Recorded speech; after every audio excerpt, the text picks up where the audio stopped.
Assalamualaikum warahmatullahi wabarakatuh.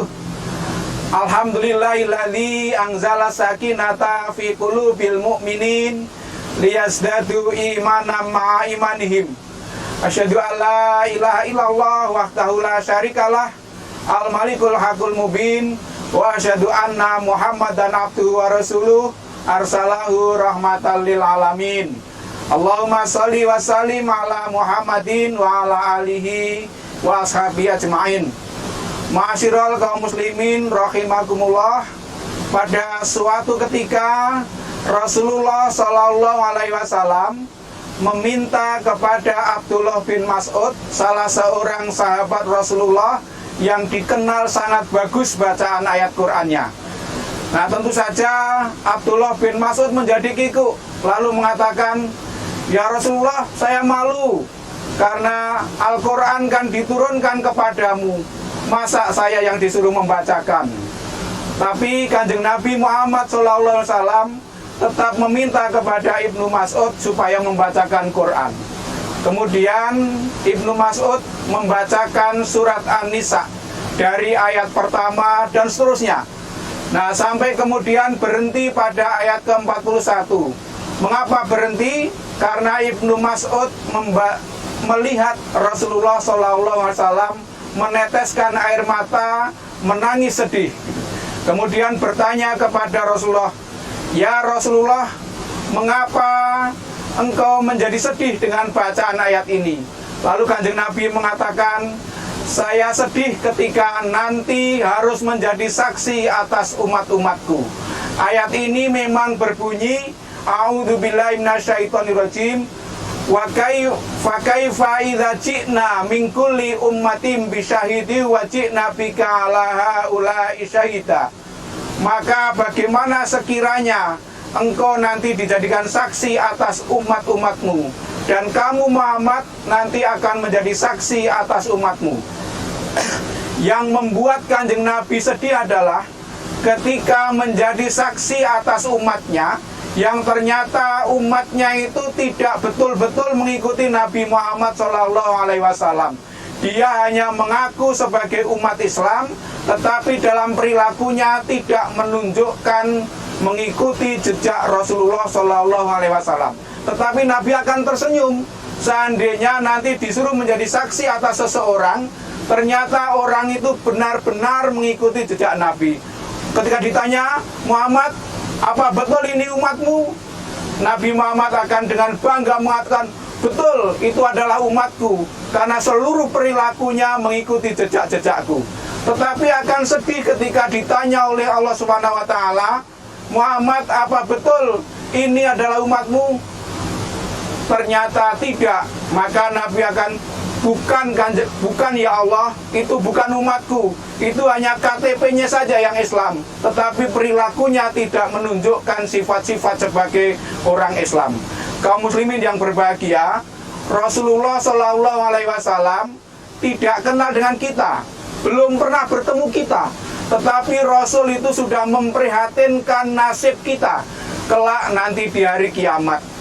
Nah, apabila Rasul yang tidak kenal kita saja memprihatinkan kita, maka sudah sepantasnya kita itu harus benar-benar serius, benar-benar sungguh-sungguh di dalam mengamalkan ajaran Islam itu. Sebab Kanjeng Nabi pernah mengatakan, Al-Quran itu kelak di kemudian hari, pada hari akhir, bagi kita ada dua kemungkinan. Bisa hujjatun laka, bisa hujjatun alaika. Bisa menjadi pembela kamu, tapi bisa menjadi penuntut kamu. Nah, ketika kita benar-benar mengamalkan ayat Al-Quran, maka kelak Al-Quran itu akan menjadi pembela kita. Tetapi kalau kita hanya membanggakan diri sebagai pemilik kitab suci Al-Quran, tetapi dalam perilakunya tidak mengamalkannya, maka besok akan dituntut oleh Al-Quran itu. Nah, mudah-mudahan kelak di kemudian hari kita itu termasuk orang-orang yang dibela oleh Al-Quran karena berusaha semaksimal mungkin mengamalkan isi-isi Al-Quran itu. Tetapi kalau kita mengetahui isi Al-Quran, kemudian mampu mengamalkan, tapi tidak melaksanakan, maka besok kita akan dituntut oleh Al-Quran itu, dan kita akan celaka. Nah, bagaimana resepnya supaya kita itu besok tidak dituntut oleh Al-Quran, bahkan besok dibela oleh Al-Quran? Ya, kita resepnya adalah berusaha mengamalkan Al-Quran dan Sunnah Nabi menurut kemampuan kita. Kanjeng Nabi Muhammad SAW mengatakan, kullu ummati tadkhulul jannah, kullu ummati dakhalal jannah. Setiap umatku pasti masuk surga, illa man aba, kecuali yang enggan, gitu. Ini kan kalimatnya menarik sekali. Semua umat Nabi Muhammad itu akan masuk surga, kecuali yang enggan. Kan secara rasional tidak ketemu itu. Masa ada orang yang enggan masuk surga, gitu. Maka para sahabat bertanya, man ya'ba ya Rasulullah, siapakah orang yang enggan itu? Kata Nabi kemudian, man ato'ani yadkhulul jannah, wa man asoni fakot abba. Barang siapa yang taat kepadaku, maka dia itu akan dimasukkan ke dalam surga. Tetapi barang siapa yang bermaksiat kepadaku, dia itulah orang yang enggan masuk surga. Jadi dengan kata lain, Nabi itu ingin mengatakan kepada kita sekalian bahwa masuk surga atau tidak itu sesungguhnya pilihan kita masing-masing. Bagi yang pengen masuk surga, kemudian taat kepada Nabi, maka dia itu berarti milih secara benar, berkehendak masuk surga, kemudian perilakunya itu benar. Bahkan di dalam surat An-Nisa, itu orang yang sudah mengikuti Nabi berarti dia sudah mengikuti Allah Subhanahu wa Ta'ala. Nah, salah satu cara yang paling ideal untuk bisa selamat dari tuntutan Al-Quran, dan sekali lagi nanti justru dibela oleh Al-Quran, adalah kita berperilaku ihsan. Kalau menjadi Islam, insya Allah sudah. Menjadi mukmin, insya Allah sudah. Tapi tingkatan berikutnya adalah tingkatan ihsan. Allah Subhanahu wa Ta'ala berfirman dalam surat An-Nahl ayat 90, Innallaha ya'muru bil adli wal ihsan wa ita'i dzil qurba wa yanha 'anil fahsya'i wal munkar wal baghi ya'idukum la'allakum tadhakkarun. Ayat ini sejak Khalifah Umar bin Abdul Aziz itu diperintahkan supaya dibaca oleh setiap khotib di akhir khutbah Jumatnya. Mengapa? Karena sebelum itu, pada zaman Khalifah Bani Umayyah sebelum Umar bin Abdul Aziz, setiap khotib selalu menjelek-jelekkan Ali bin Abi Thalib, dan itulah sikap yang tidak adil. Maka sikap tidak adil itu kemudian diselesaikan, dihapus, diganti oleh Umar bin Abdul Aziz, supaya khotib memerintahkan supaya umat itu berlaku adil sebagaimana perintah Allah dalam ayat tersebut. Innallaha ya'muru bil adli wal ihsan. Sesungguhnya Allah memerintahkan supaya kamu berbuat adil, kemudian berbuat ihsan, wa itaidil qurba, dan supaya berbuat baik kepada kerabat, gitu. Nah, jadi ada 3 perintah, di mana perintah ini adalah perintah yang bertingkat, ya. Kalau bisa mengamalkan yang pertama, itu baru bisa mengamalkan perintah berikutnya. Perintah pertama adalah perintah supaya berlaku adil. Adil itu memperlakukan sesuatu menurut yang seharusnya. Jadi melaksanakan apa yang menjadi kewajibannya dan mengambil hanya yang menjadi haknya saja. Itu adil. Atau orang yang sudah melaksanakan apa yang menjadi kewajibannya. Sebagai contoh, apabila Anda punya pembantu setiap bulan digaji 2 juta, kalau Anda itu setiap bulan memberi kepada kita, maka Anda sudah berlaku adil. Nah, tetapi Allah tidak hanya memerintahkan berlaku adil saja, tetapi juga berbuat ihsan. Nah, ihsan itu adalah adil plus. Adil plus apa? Adil plus murah hati. Kalau saya kaitkan dengan contoh tadi, maka ihsan itu adalah orang yang punya pembantu digaji 2 juta, kemudian dia memberikan yang 2 juta itu ditambah umpamanya beras 10 kilogram. Nah, memberi tambahan beras 10 kilogram itu namanya sudah berbuat ihsan. Berbuat ihsan berarti melakukan kebaikan yang sesungguhnya bukan kewajiban, tapi dilakukan atas dasar kerelaan hati, atas dasar kesadaran untuk berbagi kepada sesama. Nah, itulah ihsan. Nah, di sisi lain ketika dikaitkan dengan iman dan Islam, ihsan itu adalah merasa dilihat oleh Allah. Sebagaimana ketika Nabi ditanya oleh malaikat Jibril, apa yang dimaksud ihsan itu? Nabi mengatakan, kamu beribadah seolah-olah melihat Allah. Tapi kalau kamu tidak bisa, ketahuilah bahwa Allah selalu melihat kamu. Nah, jadi ihsan itu orang yang selalu dalam hidupnya, dalam ibadahnya, dalam muamalahnya selalu merasa diawasi oleh Allah. Nah, kalau orang itu selalu merasa diawasi oleh Allah, tentu perilakunya akan baik-baik saja, akan menjaga perilaku agar terhindar dari sifat-sifat yang jelek. Maka orang yang ihsan itu tidak mungkin bisa melakukannya kalau dia itu belum adil. Kalau sudah adil baru bisa naik ke kelas ihsan. Jadi saya katakan ihsan adalah adil plus murah hati. Nah, kemudian ada tingkatan yang lebih tinggi lagi, yakni yang disebut wa itaidil qurba, berbuat baik kepada kerabat. Nah, orang yang berbuat baik kepada kerabat itu orang yang sudah melaksanakan ihsan plus. Ihsan plus apa? Ihsan plus kasih sayang. Mengapa ukurannya berbuat baik kepada kerabat? Karena orang yang mau berbuat baik pada kerabat, atau kerabat adalah orang yang masih punya hubungan darah kepada kita. Nah, itu orang yang benar-benar melakukannya dengan cinta. Nah, orang yang berbuat baik karena cinta itu orang yang sudah tidak ada pamrih, adanya hanya pengorbanan, berkorban agar yang dicintai itu menjadi lebih baik. Nah, maka orang yang sampai kelas wa itaidil qurba itu orang yang luar biasa. Mengapa kok ukurannya sekali lagi berbuat baik kepada kerabat? Karena yang pertama, berbuat baik kepada kerabat itu sulit untuk melakukannya. Nah, betapa dalam kehidupan sehari-hari kita saksikan orang yang dikenal dermawan, tetapi kepada anggota keluarganya, kepada kerabatnya kurang punya kepedulian. Itu banyak kita lihat yang seperti itu.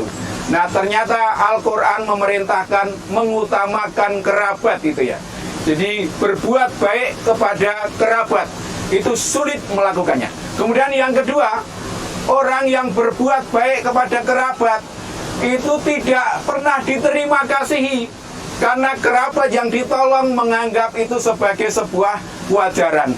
Coba sudah berbuat baik, sudah menolong, kok tidak diterima kasih? Ini kan pelakunya hanya orang-orang yang jiwanya sudah sangat matang, orang yang rasa cintanya luar biasa, orang yang kasih sayangnya kepada sesama sudah tak terhingga. Itu pelakunya. Maka marilah kita naik kelas dari berlaku adil, kemudian berbuat ihsan, lalu yang paling tinggi adalah sampai berbuat baik kepada kerabat. Nah, saya mengajak kepada kaum muslimin, jangan sampai kita itu menjadi orang yang dikenal dermawan oleh masyarakat, tetapi ada kerabat yang keserakat, kita tidak berbuat. Nah, itu jangan sampai terjadi.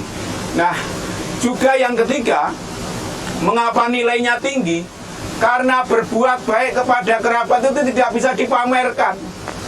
Ya, kalau Anda membantu panti asuhan yatim itu bisa selfie, tapi kalau membantu keponakan, membantu cucu, membantu adik, itu kan tidak mungkin lalu dipamerkan. Itu sangat lucu. Nah, untuk itu maka pelakunya adalah orang yang sudah sangat hebat. Maka marilah kita secara bertahap belajar terus-menerus agar menjadi pribadi yang benar-benar bisa berlaku adil, lalu berbuat ihsan, lalu berbuat baik kepada kerabat. Kaum muslimin yang berbahagia, di dalam surat An-Nisa ayat 32, Allah Subhanahu wa taala memerintahkan berbuat ihsan kepada beberapa kelompok. Ayat ini berbunyi, a'udzubillahi minasyaitonirrajim, wa'budullaha wa la tusyriku bihi syai'a wa bil walidaini ihsana wa bidzil qurba wal yatama wal masakin wal jari dzil qurba wal jaril junubi was sahibi bil jambi wa ibnis sabili wa ma malakat aymanukum innallaha la yuhibbu man kana mukhtalan fakhura. Dan sembahlah Allah dan jangan menyekutukannya dengan sesuatu pun. Nah, ini menarik sekali. Ada perintah menyembah Allah digandengkan dengan larangan. Larangan apa? Larangan menyekutukannya. Mengapa ini digandengkan? Ya karena orang itu harus dua-duanya ditaati. Menyembah Allah dan meninggalkan kemusyrikan. Itu harus ditaati dua-duanya. Sebab pada kenyataannya orang itu lebih mudah menjalankan perintah dibandingkan menjauhi larangan. Betapa banyak orang yang tekun beribadah tetapi juga melakukan pelanggaran. Udah itu sulitnya meninggalkan larangan. Maka ibadah apapun di dalam Islam itu kriteria keberhasilannya adalah bisa meninggalkan apa yang dilarang oleh Allah. Orang yang berhaji suksesnya itu ketika bisa meninggalkan jidal, kemudian rofas dan fusuk. Orang yang berpuasa sukses kalau bisa meninggalkan dusta dan berperilaku bodoh.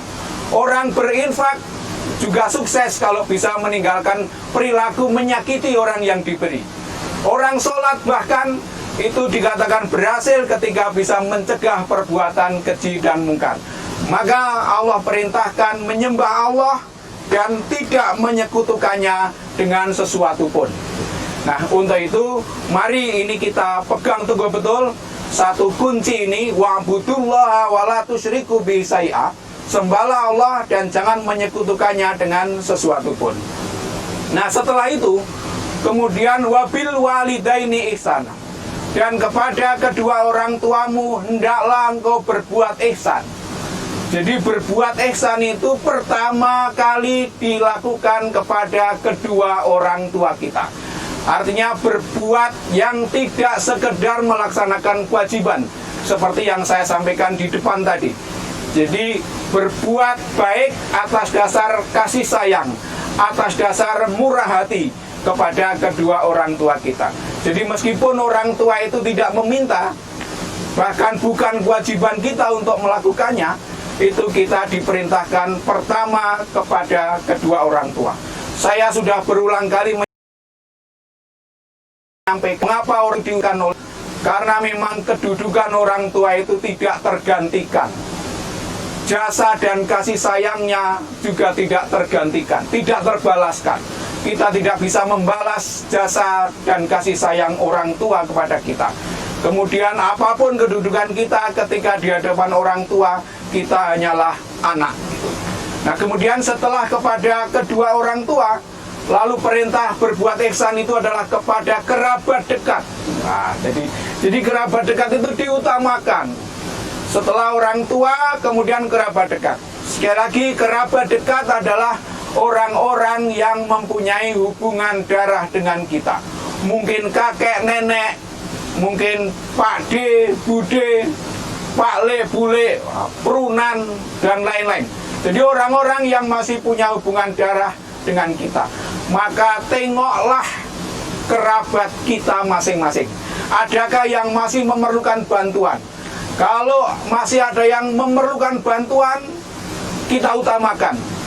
Jadi berbuat baik kepada sesama, ya. Tetapi peduli kepada kerabat itu harus diutamakan. Jangan sampai Anda disebut orang dermawan, tapi punya saudara yang kelaparan. sementara Anda tidak punya kepedulian. Nah, itu sebuah kesalahan besar. Nah, setelah kepada kerabat, kemudian baru kepada anak yatim, lalu orang miskin, kemudian kepada tetangga, tetangga dekat dan tetangga jauh. Nah, jadi orang-orang yang membutuhkan kepedulian kita, ini harus kita perhatikan, dan Allah memerintahnya adalah supaya berbuat ihsan.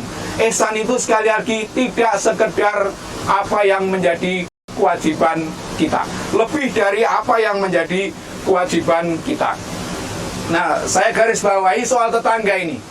Di sini dikatakan baik tetangga dekat maupun tetangga yang jauh. Jadi tetangga itu keberadaannya sangat penting bagi kita. Orang itu dinilai baik buruk, tanyakan kepada tetangga. Jangan tanya kepada istri. Kalau istri tanya tentang Anda yang laki-laki itu, pasti istri akan mengatakan baik. Kalau sampai ada istri mengatakan suaminya jelek, ya itu istri tidak cerdas. Nah, tapi kalau tetangga itu akan lebih jujur mengatakan apa adanya. Kalau ingin tahu saya, tanya tetangga saya. Kalau tetangga saya mengatakan saya ini orang baik, itu artinya saya betul-betul orang baik. Kalau tetangga mengatakan saya tidak baik, berarti saya tidak baik juga. Jadi ukurannya sangat penting, dan peran tetangga itu sangat besar. Kalau ada apa-apa, ada musibah dan lain-lain, yang pertama kali menolong adalah tetangga. Maka perintah supaya berbuat ihsan kepada tetangga ini menjadi kewajiban setiap orang Islam.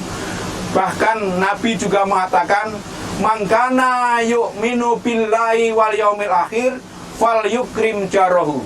Barang siapa yang beriman kepada Allah dan hari akhir, maka muliakanlah tetangganya. Jadi berbuat baik dengan tetangga itu macam-macam caranya.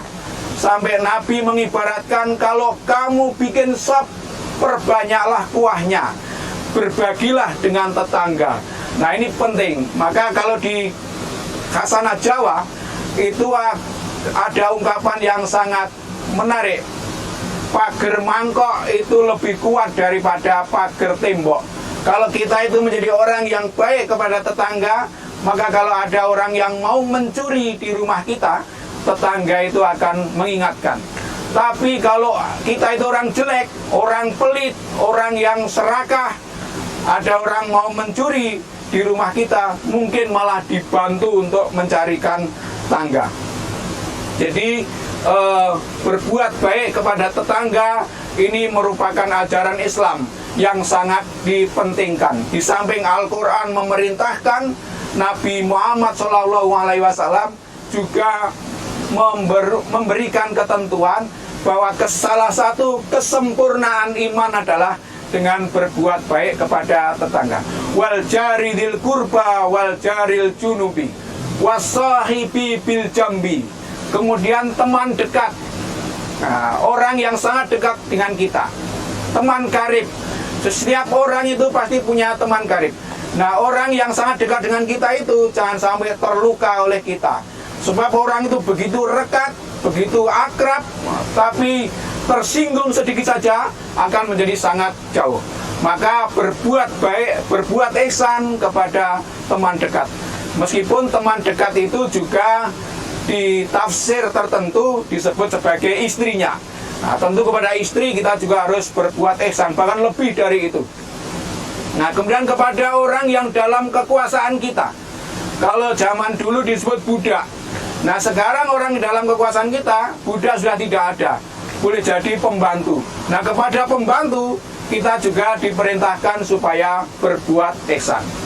Nah, kalau kita itu tidak bisa melakukan itu, artinya tidak bisa berbuat ihsan kepada kedua orang tua, kepada kerabat, kepada anak yatim, kepada orang miskin, kepada tetangga dekat dan tetangga jauh, kepada kawan dekat kita, kepada pembantu kita, maka Allah mengatakan, innallaha la yuhibbu man kana mukhtalan fakhura.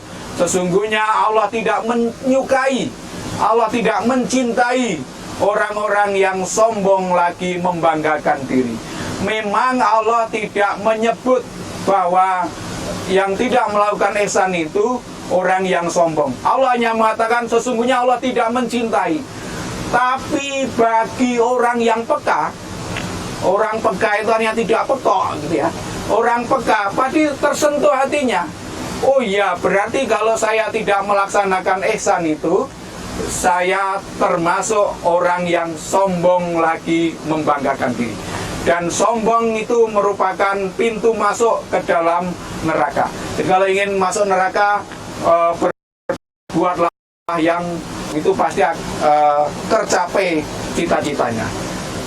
Jadi kaum muslimin rahimakumullah, saya mengajak kepada Anda semuanya bersama-sama dengan kita untuk senantiasa berbuat ihsan kepada siapa saja, termasuk pada diri sendiri. Nah, kalau kita berbuat ihsan, nanti insya Allah akan dibela oleh Al-Quran di hari kiamat nanti. Itu saja yang saya sampaikan, kurang lebihnya mohon maaf. Billahi taufik wal hidayah, nasrun minallah wa fathun qarib wa basyiril mu'minin. Assalamualaikum warahmatullahi wabarakatuh.